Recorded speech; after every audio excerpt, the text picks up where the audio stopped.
Hello and welcome to my channel. This is Martine. If you are new here, I do videos on mostly Vedic astrology, but I also use tropical insights focused on natal as well as relationship astrology. And if you enjoy this video and you would like to see more content on astrology topics, please like, subscribe, hit the notifications bell.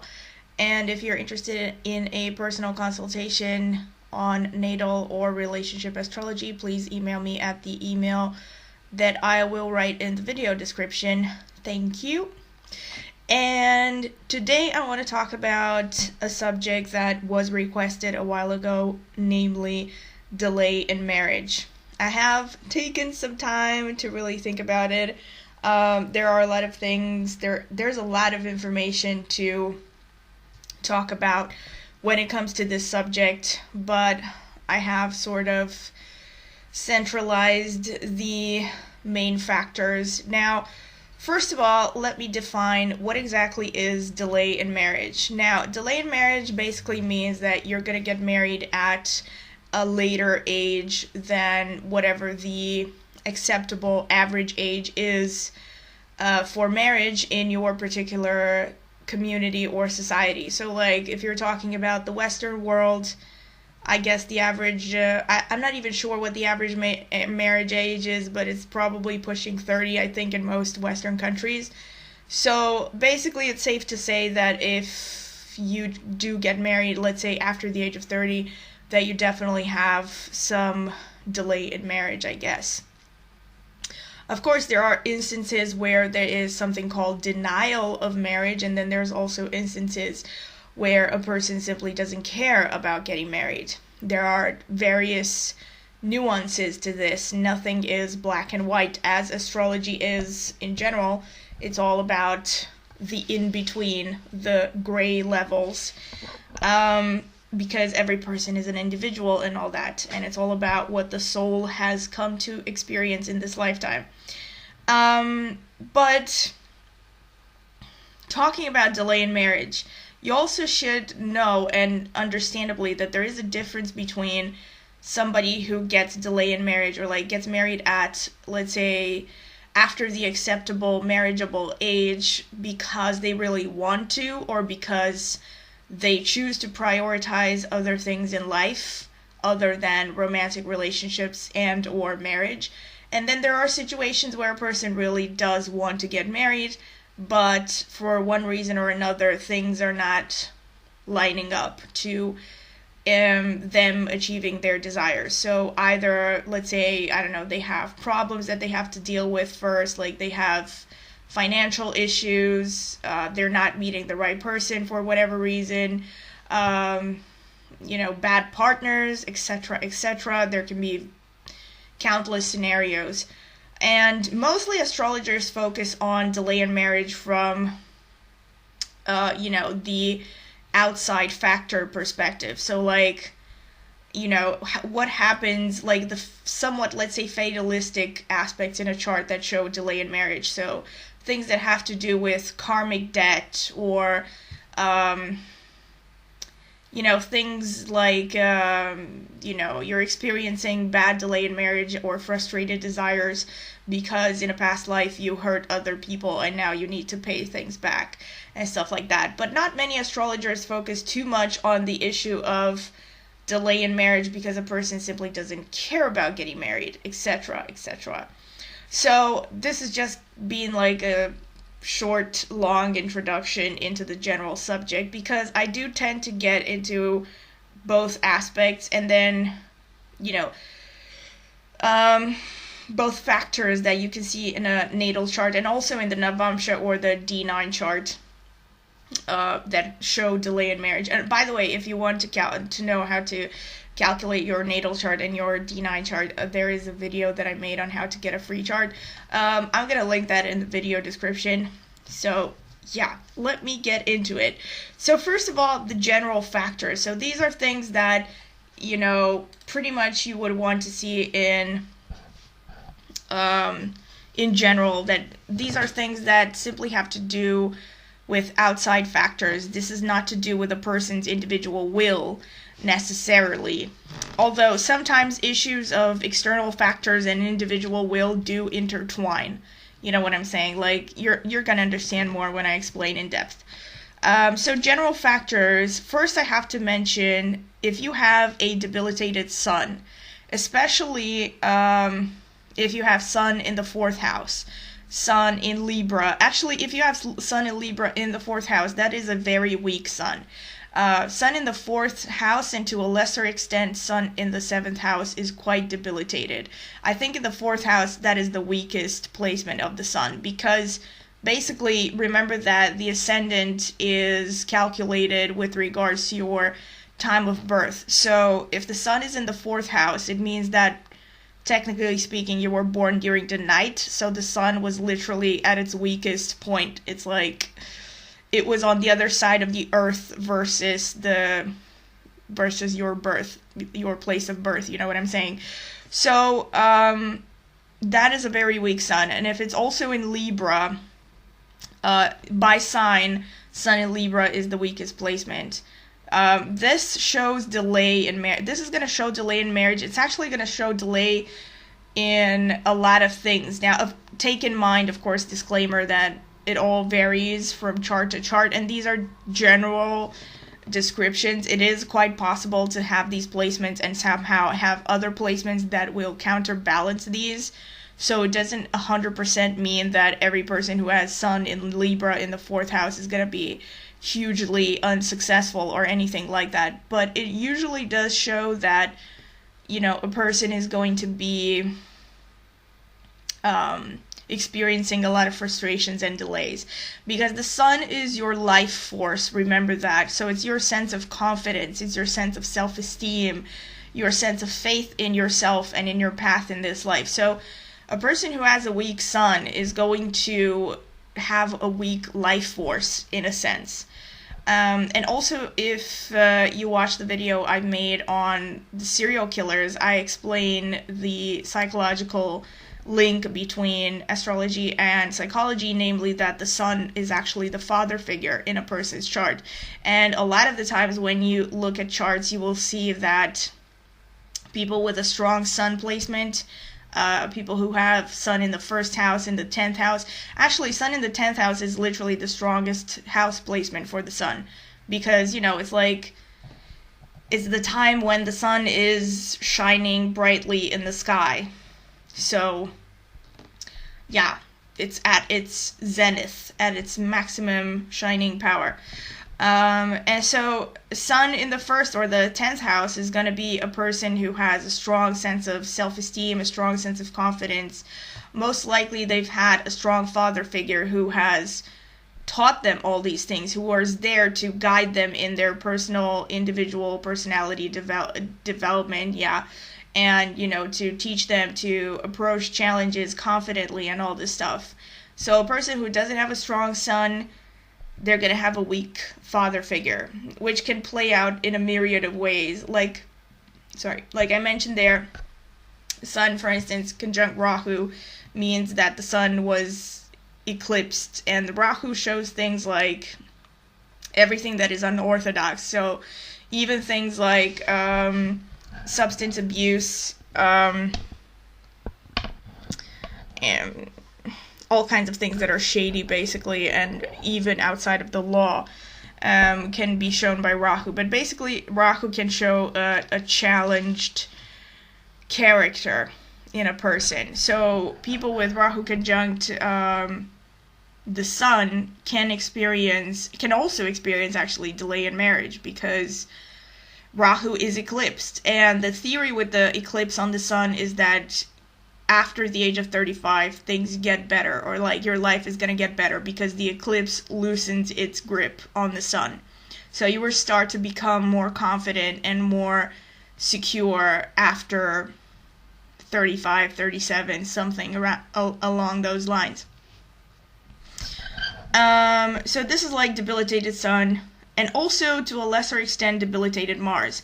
So like generally speaking, in order for a person to, let's say, have a timely marriage, especially if the person is a man, because I think there's still like well, actually no, it's not just about cultural pressure. It's just biology. The fact that women in general, they go for men who look like they're going to be strong providers and who have their finances in order first and foremost, right? And so in order to see that, you need to have a strong sun and a strong Mars. So if you see a person who has a strong sun and a strong Mars, that person is going to be most likely to get married relatively young, because they're going to have enough stamina and drive and willpower to achieve materially. Whereas a person who has, worst case scenario would be if you have both debilitated Mars and debilitated Sun. So Mars is debilitated in Cancer. By house placement, I am not even 100% sure, but for instance, in the 12th house, it's definitely a weak Mars. But it definitely by placement, if it's in Cancer, or actually in any of the water signs, like Mars in any of the water signs, and actually Mars in Aquarius, ironically, is weaker than even Mars in Pisces with regards to fighting spirit and stamina and all this stuff, because Aquarius is apathy, really, when it comes to the Mars placement, especially, because it's more complicated to explain and I'm not going to get into it, but it's basically like Mars in Aquarius becomes really apathetic and really lost in thought, to the point where they no longer feel driven by anything. And they can be very, just lethargic.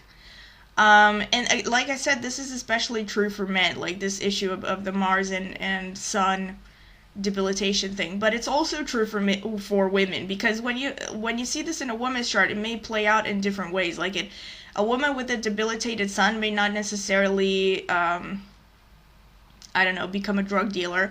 Or a substance abuser, but what can happen is, again, going in line with the idea of a weak father figure, it could show a woman who simply goes for the wrong kind of partner over and over again, or because she has a damaged self-esteem, or because she has, low confidence, etc., etc. It can play out in a myriad of ways. But if you do have a weak Sun or a weak Mars, it simply means that your life is going to get better after approximately the age of 35, 37. So after midlife, so to speak, because midlife is increasing from generation to generation.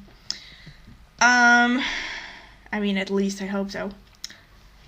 Okay, so this was a general factor of delay in marriage. So debilitated Sun, debilitated Mars, it is a factor to consider. But again, if you have it, don't despair, because things will get better as you age.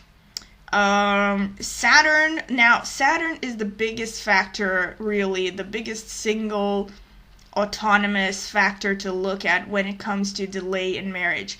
If you have Saturn in the 5th house or the 7th house, which are the houses of romance and marriage respectively, you're definitely, very likely actually, gonna have a delay in marriage. And what happens is, and here, this is one of those placements where it's kind of like karma meets, karma and the person's will go hand in hand, because a lot of the times you see that people who have Saturn in the 5th house, for instance, they're going to be very serious-minded when it comes to relationships, unless you have Saturn conjunct Venus or Mercury, because Venus and Mercury are the friends of Saturn. So it's really going to counterbalance Venus and Mercury there, because it's going to lighten up the Saturn energy. But if you just have Saturn there, or if you have Saturn with a cold planet or aspected by a cold planet like Mars or Rahu or something, it is very likely going to show a delay in romance in general. Like, you can see these people here with, the kind of people who are really late bloomers in the romance department, not just marriage. Actually, Saturn in the 5th house also aspects the 7th house, because by third aspect. Remember, Vedic astrology, Saturn casts special aspects. It aspects the third placement from itself, among others. So yeah, Saturn in the fifth is definitely something that shows delay in marriage. I've seen it over and over and over again. Like, this is the kind of placement where a person is just going to be very serious-minded. A lot of the times these are the kind of people that seem somehow inhibited when it comes to romance, because the fifth house is the house of romance and emotionalism. And a lot of the times, actually, you can see this placement with people who have some kind of history of childhood abuse, by which, because the fifth house, again, it's also a house that rules children and individuality, because it's ruled by the sun and creativity. So it can show a person who became very inhibited because they were simply not accepted. They didn't feel accepted as individuals when they were growing up. So in a sense, it makes a person be stunted. And it also makes a person very mistrustful and it's very difficult for them to open up emotionally, to the point where they can become control freaks. Of course, it depends on the rest of the chart as well. But yeah, it is something to consider. Also, Saturn in the 7th house. Now, what you have to understand is, like, the 5th house shows romance and the 7th house shows the actual marriage, like the actual contract and the ceremony and the wedding and all that stuff. So it is possible, let's say, that a person has romance or long-term relationship and they do not have, and they have Saturn in the 7th house, for instance. So in that situation, it could be like, people living together for like 100 years and they are not getting married for whatever reason. Either one or both of them never bring it up, or they're just happy, they're content in that situation. In this case, it's simply a denial of the marriage in itself as the ceremony, as the official contract, as the union between two families, etc. But it does not necessarily mean like a denial of actual emotional connection and romance and all that stuff. That's more of a 5th house issue. Another thing, Sun in the 7th house, Rahu in the 7th house. It's actually kind of funny because Rahu in the 7th house actually is also a factor that shows that a person is very likely to marry outside of their culture. I did also mention that I wanted to make a video, or I asked people if they want to hear a video about foreign spouse issue. So yeah, like Rahu in the 7th house is ironically also something that shows a foreign spouse, or like somebody that you're gonna marry somebody outside of your culture. And it also is something that shows delay in marriage, because it makes a person eccentric in relationships. And these are based on like typical traditional texts.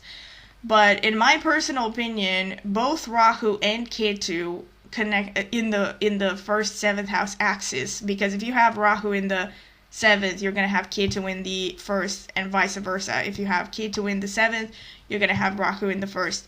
In my personal opinion, both of these will cause a delay in marriage, because, or at least it will create a person who is comfortable being alone for long periods of time. Like, if a person has Ketu in the 7th house, it means that this person is comfortable, like throughout their previous reincarnations, they have really experienced life as part of a couple, as part of a partnership and stuff. And now they really have to focus on 1st house issues, meaning they have to learn how to be independent, self-reliant, focused on the self and all that, etc., and living alone.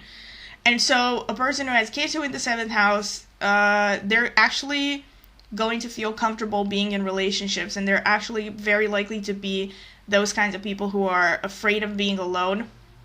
But for some reason or another, like, they either keep feeling drawn to being alone, or they will keep running into frustrations in relationships that push them through circumstance to focus on being alone, because their life in this life is about learning to focus on themselves and to really develop themselves as an individual.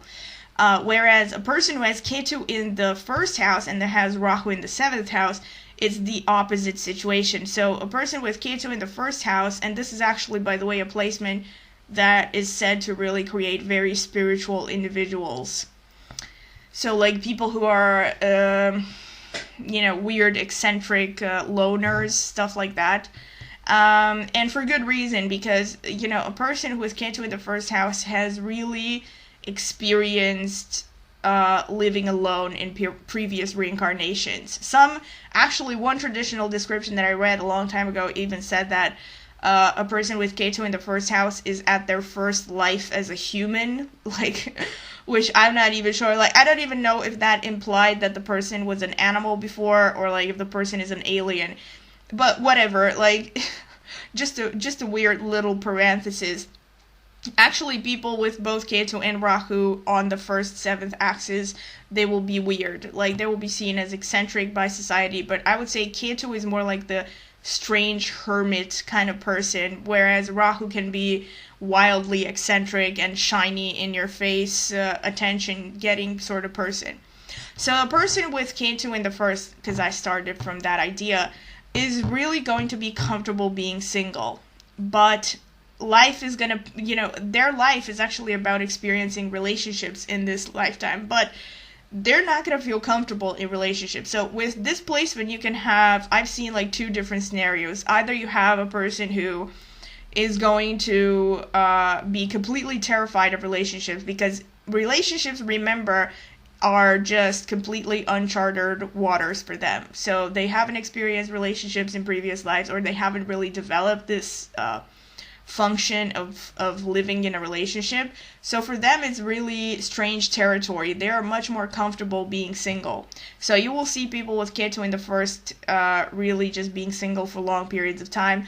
And it's kind of a mix of both karma and personal will in this situation again, because the person, they will want to stay single because it's their comfort zone, but their life is about experiencing relationships. So by circumstance, they're going to keep hitting the wall, this issue of relationships. Either, people are going to keep asking, why are you single? Or they're going to keep falling in love. Or actually another scenario is truly that a person, especially in certain combinations with other planets, you're going to see a person who is jumping around from one relationship to another because they develop really obsessive attachments, because Rahu also shows obsessions. So, yeah. So, and actually, so I did say Rahu in the 7th, Sun in the 7th, Saturn in the 7th. This can also cause delay in marriage. And actually, I was going to say, I have noticed people with a lot of planets in the 7th house, it's really not what you would, obviously it also depends on the planets themselves. I mentioned these planets that I mentioned before, Sun, Saturn, Rahu. Rahu is not really a planet, it's the lunar node, the north node. But what I was going to say is that when you see people with a lot of planets in the 7th house, these people will actually tend to stay single for long periods of time. Because usually, if you see somebody with a lot of planets in the 7th, it means that a lot of their individuality is invested in relationships. So it means that if they are to get in a relationship, they will be more affected by it than somebody who has, let's say, most of their planets in the 10th house or in any other planet that doesn't have to do with romance. And so a person who has, actually, which is, I think, counterintuitive, because a lot of the times when you read traditional texts, they will say, people with a lot of 7th house planets, they value relationships and they're going to focus so much on having relationships, which is actually not really the case. A lot of the times people with a lot of 7th house planets are going to shy away from relationships, or they're going to be very cautious when it comes to choosing a partner, and it can actually lead to them being single for long periods of time, precisely because of what I mentioned, because they feel like if they are to get in a relationship and they will get more invested and they have a lot more to lose with regards to whatever, self-esteem or confidence or whatever it is, than a person who doesn't have any planets in the 7th. Just a little side note. Again, so any Saturn influence on the 7th house will show delay. Any Saturn influence on the 5th house will also show delay. So this could be literally Saturn in the 5th, Saturn in the 7th, but it can also mean Saturn conjunct the ruler of the 5th house, Saturn conjunct the ruler of the 7th house, and to a lesser extent, Saturn aspecting the 7th house, or like Saturn aspecting the ruler of the 7th or the 5th house. Can also show delay. So like any contact, Saturn in general shows obstacles, hurdles, frustrations, delays, and a lot of the times it shows basically your karmic debt in this life. So wherever you have, because everybody has a Saturn, we all have a cross to bear, that kind of thing. And so like when you see people who have Saturn in the relationship houses, even in the 2nd house to some extent, it may not show delay in marriage, but it can show harsh karma connected to relationships. But especially in the 5th and the 7th houses, this is a placement that will show delay. Absolutely. And this is like what I've noticed in general. And also, in the D9 or the Navamsha chart, if you see Scorpio or Aquarius on the ascendant of the D9 chart, Scorpio, this is kind of like, these are aspects that actually are more to do with a person's free will. Not with a person's free will, but I mean because of their influences, the person is simply going to choose to stay single for long periods of time. So it's not necessarily, it may look like a delay in marriage, from the outside. Like if you see a person who's 30-something and single, most people would be like, what's going on? Like why are they not getting married? But a lot of the times you can see aspects that show a person is simply not interested, or they choose to prioritize different things. So what you want to look for is like Scorpio or Aquarius on the ascendant in the D9. Scorpio will see relationships as a burden for some reason, or they will see marriage as a burden, and they will tend to avoid it, even though you would think, wait a second, like Scorpio is the sign of sexuality and passion and intense feelings, which it is, but in this particular case, in the Navamsha, it does show a person who is actually going to be very cautious in relationships, and it also makes a person not least. It will make a person be cautious because they are afraid of losing power. Remember that Scorpio is the sign of power. So people who have Scorpio as the ascendant in the D9, remember that the D9 becomes active after the age of 35, around the age of 35, 37. So technically speaking, it definitely activates if and when you get married. So if you get married at 25, then your D9 will become active at 25. But if not, the D9 slowly starts to make its presence felt in your psyche as you age, and it becomes fully active at somewhere around like 35, mid-30s or something. But one article that I've read has actually said that when it comes to your ascendant in the D9, you fully become your D9 ascendant by the time you're like 30 or something like that. So by the time you're like 28, somewhere between 28, 30, so around the first Saturn return in tropical astrology, you will start to really manifest your D9 ascendant more than your natal or D1 chart ascendant. So if you're let's say, I don't know, you're a Gemini in your D1, and you're gonna be more lighthearted and playful and all that stuff, and maybe even more lighthearted with regards to romance and sex, because Gemini in Vedic astrology is known to be one of the more quote-unquote promiscuous signs. Like they're more sexually experimental signs. But it's also more playful and has a kind of, let's say, less, shallow, I guess there's no other way to call it, a more shallow approach towards relationships than Scorpio. Let's say you started out having a Gemini ascendant, but then after the age of 30, you become a Scorpio because you are a Scorpio ascendant in the D9 chart. It means that you will become more focused on things to do with power, with passion, intensity, and romance.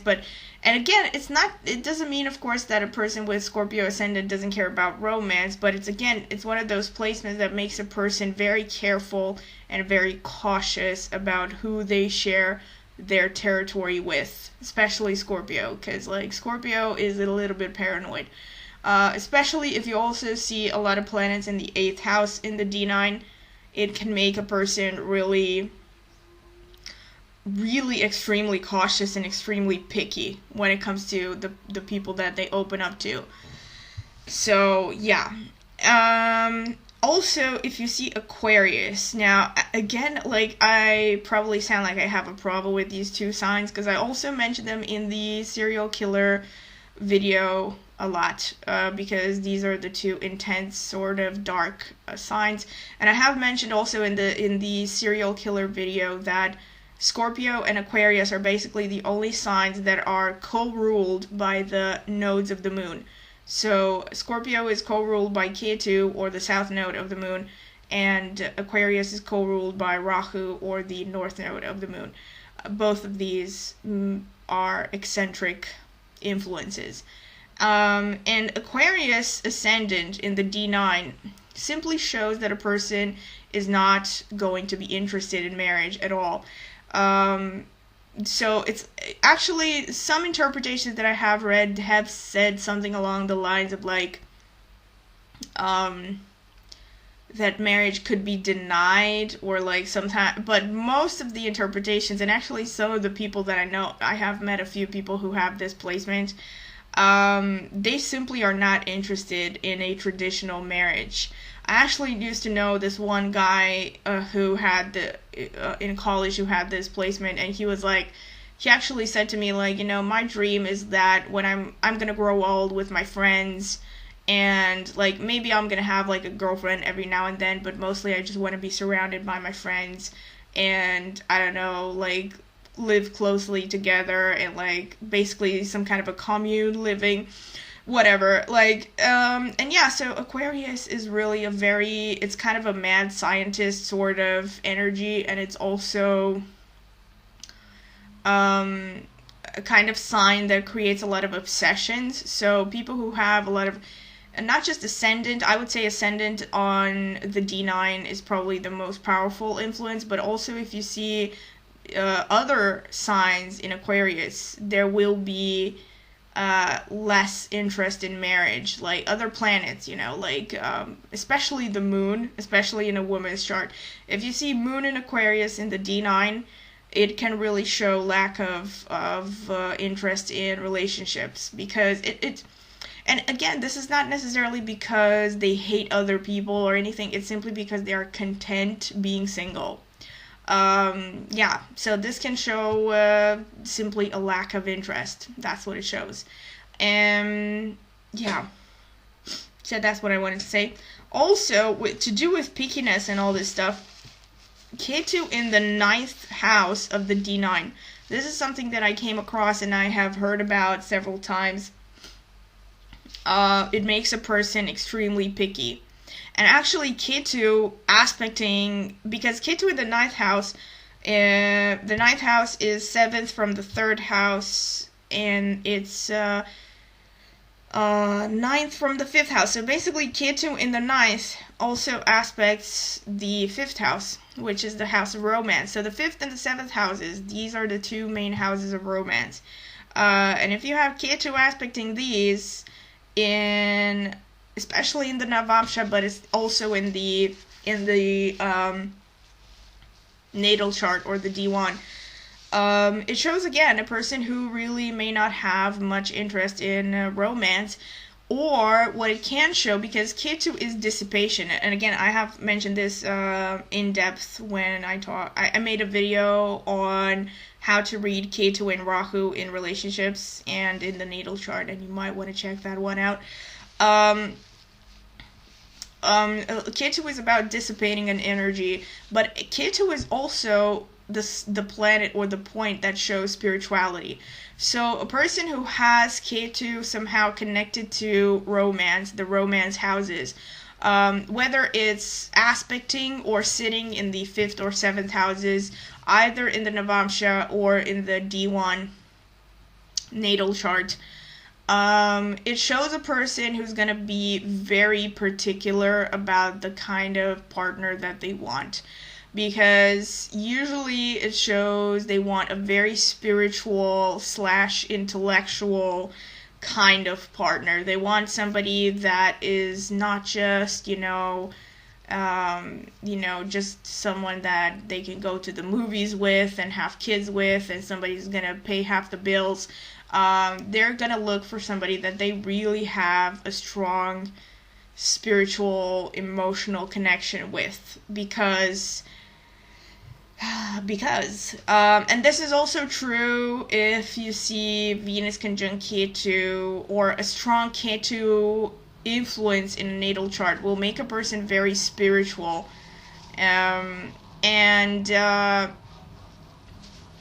they're gonna make a person very spiritual, which means that this person is really gonna care about having a strong emotional / spiritual connection with their partner. So automatically they're gonna be very picky. They want somebody to really connect with on a soul-to-soul level. Yeah. What else can I say? Oh, so another aspect that you want to look for when it comes to delay in marriage, and this is, again, this is something that I just noticed in a lot of readings, but it's also something that you can check out in the general description, because if you understand the general description, you'll also gonna understand how this particular placement works out. And namely, I'm talking about Moon in Kritika Nakshatra. Now remember, Nakshatra, or the lunar mansions, they are basically kind of like a zodiac within a zodiac. They exist only in the Vedic astrology. There's no tropical equivalent, and they are a very rich source of information on how to interpret a person's destiny and charts and personality and all that stuff. And Kritika Nakshatra is ruled by the sun, and it spans somewhere between, exactly between 26 degrees and 40 minutes of Aries and 10 degrees Taurus. So this is about 13 degrees and 20 minutes of a span. So Kritika Nakshatra, and especially women who have Moon in Kritika, I've seen it so many times, and you're going to find information about this online as well.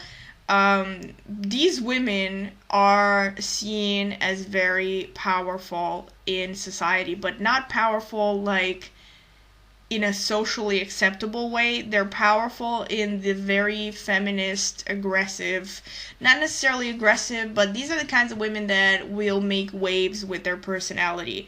It makes, especially Moon, and to a lesser extent Ascendant, I've seen it, but also other placements in Kritika in a woman's chart will make a woman very powerful and very willful.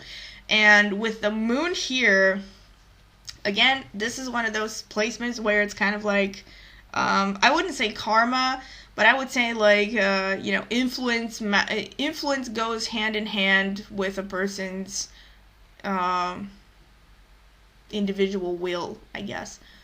So women with moon in Kritika, they're very strong personalities. And this is not because they try to be very strong personalities. This is because this is their nature. They are ruled by the sun. They're also called the queens of the zodiac sometimes in some descriptions.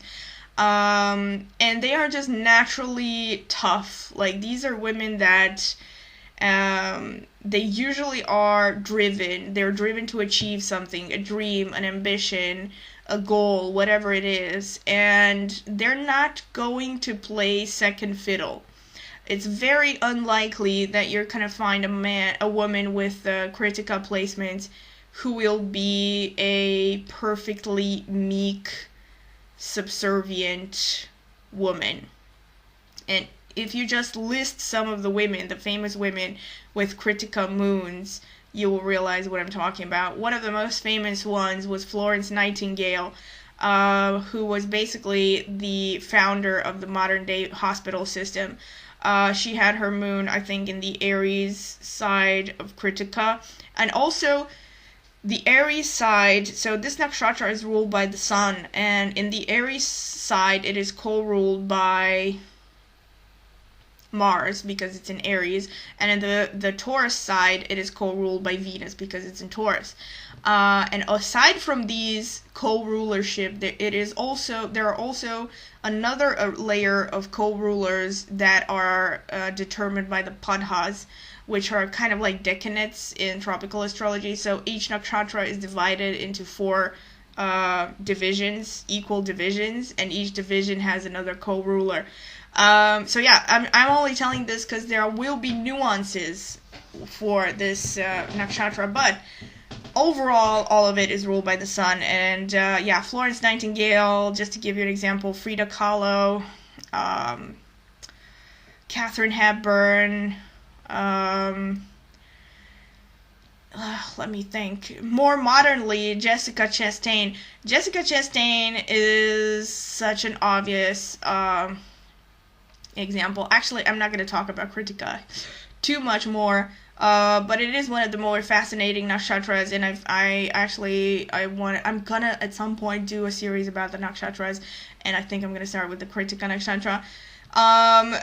But like Jessica Chastain, she is such a typical Kritika nakshatra. Something that I've noticed with a lot of people who have Kritika nakshatra influence is that they also either are natural redheads or they will look good with red hair even if they're not natural redheads. And this is because this is also called the star of fire, and it is ruled by, again, like I said, the sun, and it is a warrior kind of energy. So it's very fiery and all that stuff. But yeah, Jessica Chastain, I think she got married like after the age of 40, and she has like 1 or 2 kids by surrogate. So just to give you an example, and I think the reason why I say, this moon, this nakshatra causes delay for women is not necessarily because there's something wrong with them, or like because, because they make bad mothers or anything. It's simply because of social conditioning. It's because these women are not likely to fall into that category of the perfect meek housewife. They're usually very driven, they're usually very ambitious. They also happen to be, again, if you've seen the video I've made about moon secrets and compatibility, I have mentioned that there are 3 modes of expression for nakshatras, kind of like there are 3 modes of or modalities for signs, cardinal, fixed, and mutable. There are 3 modes of expression for nakshatras that have to do with the spiritual level of a person, somewhat. Also the Indian caste system. And these 3 levels divide by demon, human, and godlike nakshatras. So Rakshasa, Manushya, and Deva nakshatras. And Kritika is a Rakshasa. And I have mentioned in that video that Rakshasa women are technically only supposed to marry men within Rakshasa nakshatras. And it goes like this for all of them. So like women should either marry within their nakshatra or lower, and men should marry within their nakshatra or above. So like if you're a Rakshasa man or a demon man nakshatra, you can marry a woman who is a Manushya, for instance. You can also marry a Deva, but it would be a stretch because a Deva and a Rakshasa are not likely to have much in common. You want to stay like one level above most. But for women, if you're a Rakshasa, according to traditional text, you're only supposed to marry another Rakshasa. So automatically it limits your compatibility level to some extent. And again, it's not to say that it cannot be done, but there will be more challenges, at least according to the traditional system. Because the traditional system, saw that a woman who was very self-driven and very ambitious was not good marriage material. So that's why why the Rakshasa women were seen as more difficult in marriage. Yeah. So that's what I want to say about Moon in Kritika. And also to a lesser extent, Ascendant in Kritika as well, and other placements in Kritika can make a woman really delay marriage. Also, there is this, I forgot what her name was, but I remember I checked her chart a long time ago. I really forgot what her name was, but I think she was like the first or the only Indian Miss Universe, and she's now in her 40s, and she has like a couple of adopted kids. And this is a theme, by the way. Kritika has a theme of adoption, so either they were adopted or they have like step parents, or they come in from foster cares or something to do with foster cares, or they adopt children. There's this theme with Kritika about not wanting their own children, meaning not wanting to give birth, but they want to take care of something that is already produced, which I so laughed when I heard that Jessica Chastain had children through surrogacy system, because that is so Kritika. And yeah, and again, like usually you see with these women, like traditional texts will say that they get married like around the age of 40 or like after the age of 40. So automatically a lot of them end up not having children because they just, they're too old by the time that they get married. Or sometimes they don't get married at all and they're quite happy with it. Look at Katharine Hepburn's example. Yeah, so again, that's it. That's all I had to say. More about nakshatras in future videos. And last but not least, the topic that I wanted to talk about with regards to delay in marriage, which I think is a pretty important issue, is the issue of love marriage. Again, this is something that is debated in Indian communities because India has a long history of arranged marriage. And now, according to astrologers, there are certain placements that will make a person successful in having a love marriage. Meaning, a love marriage basically means that you choose your own partner. You meet somebody, you fall in love, and you get married, and it becomes a successful union. If you don't have the love marriage placements, the less love marriage placements you have, the more likely you are to not be successful in your marriage if you marry somebody from a love marriage. Why does this constitute into delay in marriage? I think for pretty obvious reasons, because there are people who get married, let's say, because they fall in love at 21 and they divorce at 24 because they can't stand the person, and then they stay single for the rest, or they keep going from, relationship to another, because they keep chasing what they want and they want to get married. Whereas then there are people who maybe by circumstances, maybe they're born into families that still believe in choosing the spouse for their children, and they are forced into a quote arranged marriage, and then it doesn't work out, or it turns out to be a nightmare or abusive or whatever, and it ends up in divorce. And my honest advice would be, if you don't have a lot of the love marriage placements, I will get into some of the love marriage placements, but there are certainly, there's also a lot of stuff that you can look for online, but these are the main placements that I would say you want to look for.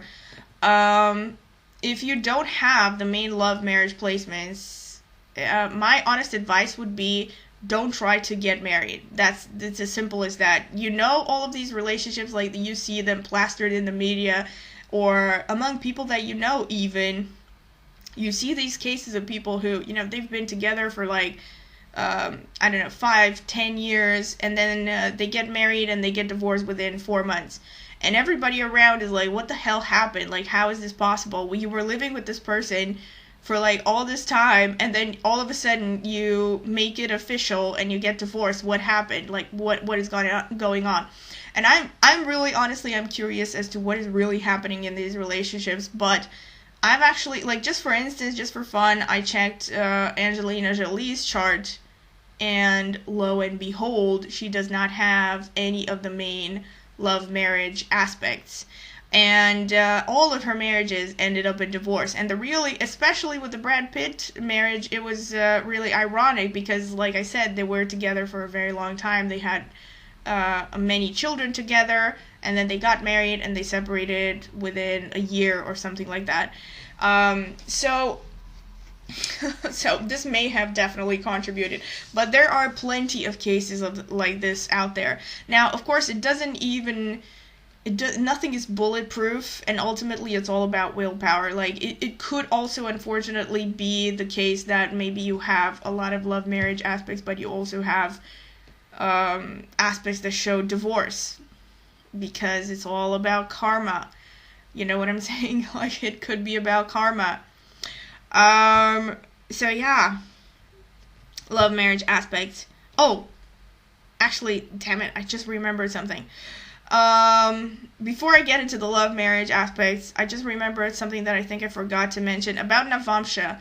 If you have Venus in the 6th house, if you're a woman and you have Venus in the 6th house, it's not necessarily a delay in marriage, but what it does show is lack of interest in sex. So this is something that can contribute to not wanting to get married, or like not prioritizing marriage and relationships. And also in the D1 or the natal chart as well, like a lot of planets in the 6th house, they show, or the 10th house will show that a person is focused on service, on, you know, career and stuff like this, and they're not necessarily interested in romance. That was just a parenthesis because I remember this right now. Okay, so back to my usual program. So aspects that show love marriage. The main things that you want to look for love marriage is, number one, connection between the 7th and the 5th house. Both in the 1st house and the D9, both in the natal chart and in the Navamsha or the D9 chart. But especially in the 1st house, because if you don't have them in the 1st house, the D9 cannot really make up for it. The D9 shows life after marriage, so if the D1 doesn't promise marriage or love marriage, it's not going to get there in the first place.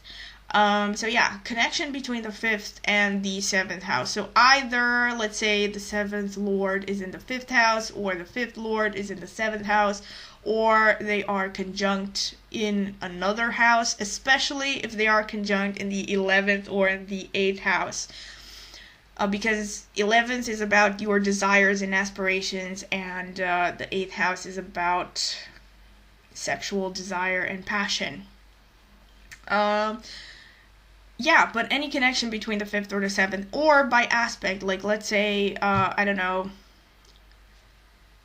let's say your 7th lord is Venus, because your 7th house is in Taurus, and your 5th lord is, no, wait.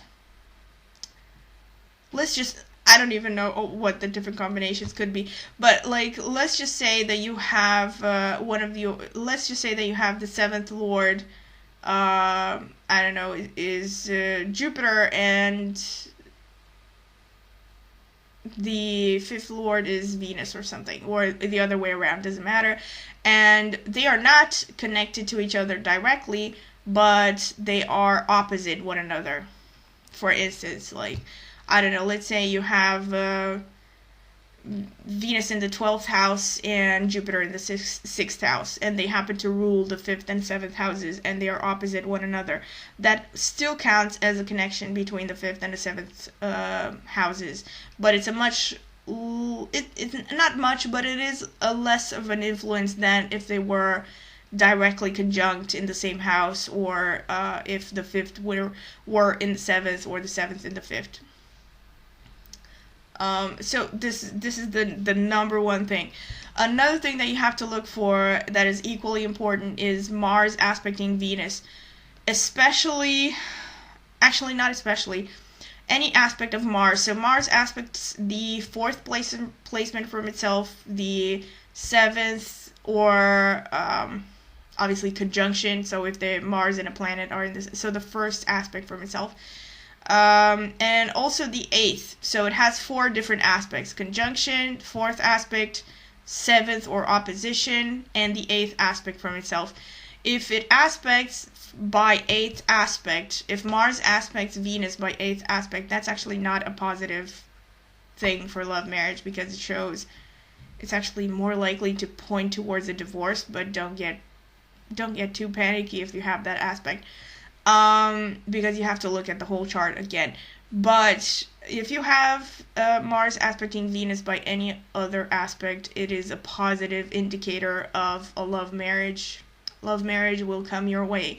And here's the thing, like, if you have these love marriage placements and you do get married by arranged marriage, you're going to have a miserable marriage, or you're going to get divorced, or something's going to happen, because this kind of, again, goes hand in hand with karma. Like I said, you cannot really follow astrology if you don't believe in karma.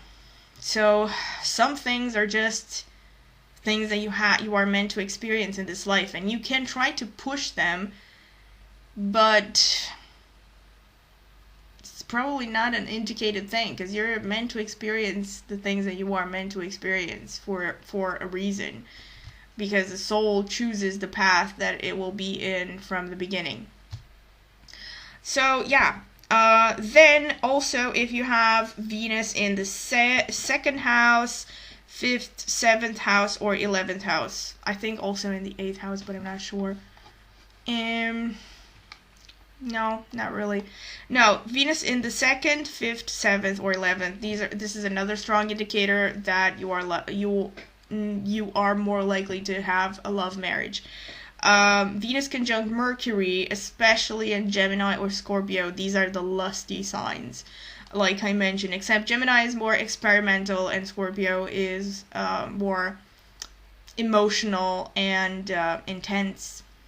And let me see, what else? Also, just connections involving the 5th, 7th, with the 11th and the 8th Lord, and the 3rd house Lord, will only amplify the likelihood of a love marriage. The 3rd, because it's the 9th from the 7th. In Vedic astrology, there are these weird concepts of like Bhavat Bhavam or something like that. I'm not sure if this is what it's called, but it's like basically if you look at the 9th from the 7th, it shows the happiness of your marriage, because the 9th is happiness, joy, stuff like that. So the 3rd house becomes pretty important. So if you have, like, I don't know, the Lord of your 5th, the Lord of your 7th, and the Lord of your 3rd house all conjunct, it's a great placement for love marriage, for example. But again, aspects also count to a lesser degree, special aspects. Yeah, so that's about it. Let me see. Is there anything else? So I've mentioned Venus and Mercury conjunct. Also, Venus conjunct with Rahu, or Rahu aspecting Venus, also is a strong love marriage aspect. Actually, Rahu in the 7th, in general, is something that leads towards a love marriage, even though Rahu in the 7th also tends to a little bit delay marriage, because it makes a person weird and eccentric and be attracted to people of foreign cultures. So, yeah, that's about it, I think.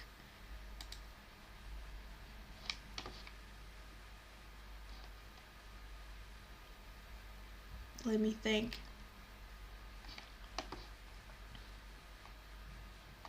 Also, if you have Rahu moon or Mercury moon conjunctions, and yeah, I think that's about it. Also, Jupiter's aspect on the 5th or 7th houses also lead to love relationships, because Jupiter is the great benefic and Dharma, and it's about happiness and joy. So you are more likely to go for your happiness than listen to outside recommendations. So like I said, if you really want to have a relationship that will lead to marriage, and you don't have any of these things, you don't have any of the love marriage aspects, my honest advice would be to just give up on the idea of having an official marriage. You can have I'm pretty sure you could have maybe a religious ceremony, but when it comes to an actual official legal marriage, if you do not have a lot of these love romance aspects, it's not indicated that you jump into a marriage. Because like I said, with the Angelina Jolie example, it is very likely that, that you're going to separate. Whereas if you just stay in a relationship with a person without seeking an official marriage, nothing's going to happen. Nothing bad is going to happen, most likely. And but if you absolutely want to have an official marriage, I would suggest that you listen to your family's recommendations, maybe. Or maybe even something like, I'm not really sure, but intuitively, I think even going for like an online program of matchmaking, you could go for something like that, because I think a lot of these matchmaking sites, they use things like your personal information to match you up with compatible individuals. So that could work to some extent. But usually if you don't have any of the love marriage aspects, you ideally should listen to the advice of the family when it comes to who you are supposed to marry. So that's what I had to say. Let me think. Is there anything else? Nope, that's about it. Obviously, all of the things that I have mentioned, even with regards to, so these are things that I have noticed through my own experience and through things that I have read and all this stuff. But obviously, there is a multitude of aspects to look for when it comes to analyzing whether a person is better off having a love marriage or not. And also with regards to delay in marriage, there are plenty of ways to look for things. I understood that there are also ways to look for deny of marriage, but I am not going to look for that, because I really, I don't agree with this negative view. And if a person truly has these aspects that, let's say, deny marriage, and the person really wants to get married, then what is the point in telling somebody something depressing? And my honest opinion, and this is non-astrology related, my honest opinion is that there are ways to improve your karma, because everything is about karma. So as long as you focus on, especially for women, if you focus on being happy and by yourself, and this is not just like new age crap, and it's not just, what should I call it, like happy advice or something, but it's absolutely common sense. Actually, it's both for women and men, but especially for women. Women need to really embrace their spirituality. They need to embrace a spiritual path, and they need to learn that happiness comes from within in order to meet a man of quality and a man of spiritual quality. And certainly, if you are experiencing frustrations in any area of life, the main thing that you can do to alter these things is to improve your karma. Be fair, be just, do everything that you think is right as much as possible, be kind as much as possible, and eventually any bad karma will lift once you have acquired enough good karma. You know what I'm saying? So, yeah. So this is it, and this is what I have had to say about this topic. There are other things to be said, and eventually, I don't know, maybe I might make another video about this once I gather enough of extra information. And also, please comment if you would like to see the video on foreign spouse. And also, I haven't forgotten that I still have to do the Venus in Pisces description. I'm sorry about people who have maybe waited a long time for that one. So yeah, but this is it. Thank you for listening. And once again, if you have liked it, please drop me a comment, by the way, with any feedback, any requests, any I don't know, anything that you want to add about the subject. And also, if you like it, please like, subscribe, and hit the notifications bell. If you're interested in a personal consultation, please email me at the email in the description of the video. And that's it. Thank you, and stay tuned.